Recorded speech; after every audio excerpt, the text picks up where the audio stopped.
Perkenalkan, nama saya Muhammad Huanza. Jabatan merupakan dosen atau asisten ahli di instansi program studi agribisnis jurusan Sosial Ekonomi Pertanian, Fakultas Pertanian Universitas Sriwijaya. Perkenalkan, saya Togi Haidat Mangara, asisten ahli dosen di jurusan Ekonomi Pembangunan, Fakultas Ekonomi dan Bisnis Universitas Sultan Ageng Tirtayasa, Banten. Perkenalkan, saya Muhammad Isa Fitrana, CPNS, asisten ahli dosen di Fakultas Hukum Universitas Sultan Ageng Tirtayasa, Banten. Bismillahirrahmanirrahim. Assalamualaikum warahmatullahi wabarakatuh. Perkenalkan, saya Haula Lutfia, CPNS, asisten ahli dosen di Fakultas Hukum Universitas Sultan Ageng Tirtayasa, Serang, Banten. Assalamualaikum warahmatullahi wabarakatuh. Perkenalkan, nama saya Sirvi Rahayu, jabatan sebagai dosen instansi dari Program Studi Administrasi Publik Fakultas Ilmu Sosial dan Ilmu Politik Universitas Sultan Ageng Tirtayasa, Banten. Wah, ini ternyata Zoom premium milik jurusan ya. Artinya bisa saya gunakan untuk meeting dan silaturahmi dengan teman-teman waktu SMA. Wah, ini Zoom meeting premium meskipun punya jurusan. Saya tidak akan menggunakannya untuk kepentingan saya pribadi dan tetap menjaga agar Zoom meeting ini dipergunakan sesuai dengan kebutuhan dan kebijakan yang telah diberikan oleh jurusan. ASN yang baik, yaitu ASN yang senantiasa akan patuh terhadap tugas dan kewajiban, meskipun memiliki kesempatan untuk menggunakan fasilitas negara ataupun fasilitas jurusan, tetapi dia tidak akan menggunakannya untuk kepentingan pribadi. Terima kasih.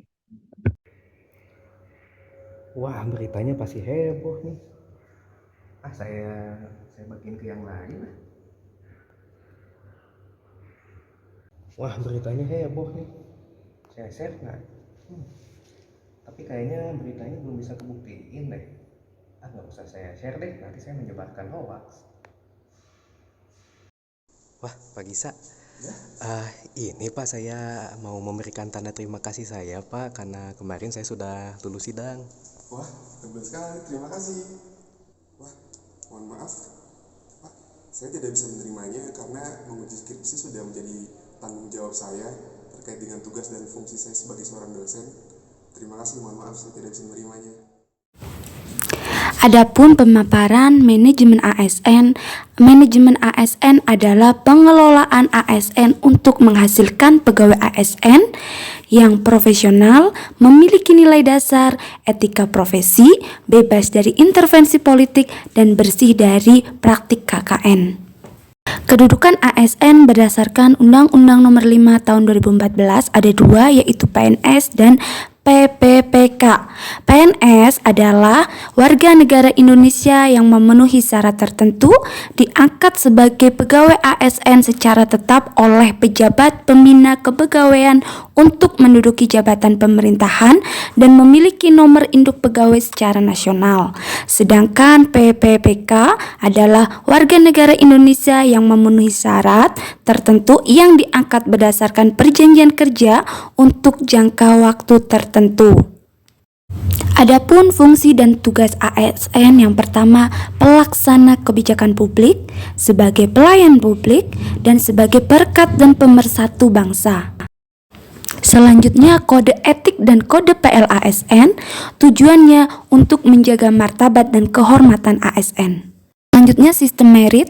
Berdasarkan Undang-Undang ASN tentang ketentuan umum, sistem merit adalah kebijakan dan manajemen ASN yang berdasarkan pada kualifikasi, kompetensi, dan kinerja secara adil dan wajar dengan tanpa membedakan latar belakang politik, ras, warna kulit, agama, asal-usul, jenis kelamin, status pernikahan, umur, atau kondisi kecatatan.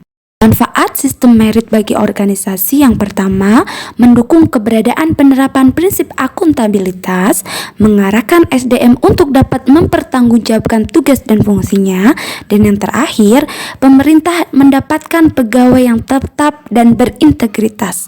Demikian pemaparan tentang manajemen ASN. Smart ASN. Yang melatar belakangi Smart ASN, yang pertama yaitu dari visi Presiden, di mana salah satunya untuk percepatan transformasi digital.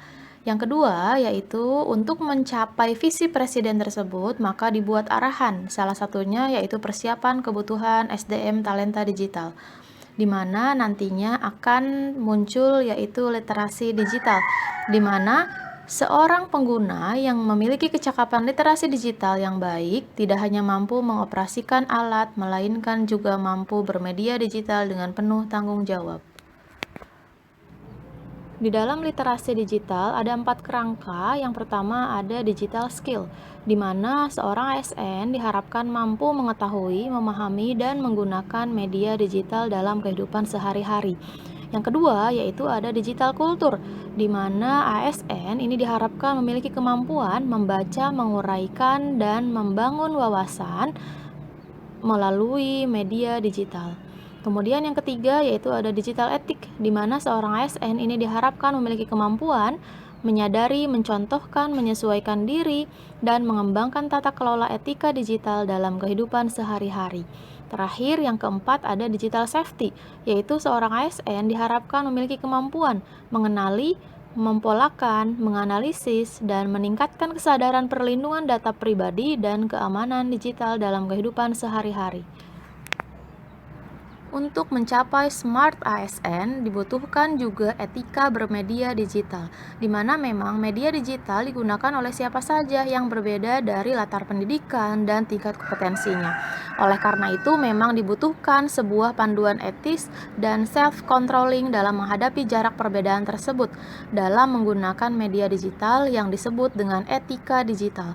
Ada 4 prinsip etika yang menjadi ujung tombak self-control setiap individu, yaitu mengakses, berinteraksi, berpartisipasi, dan berkolaborasi di ruang digital, sehingga media digital benar-benar bisa dimanfaatkan secara kolektif untuk hal-hal positif.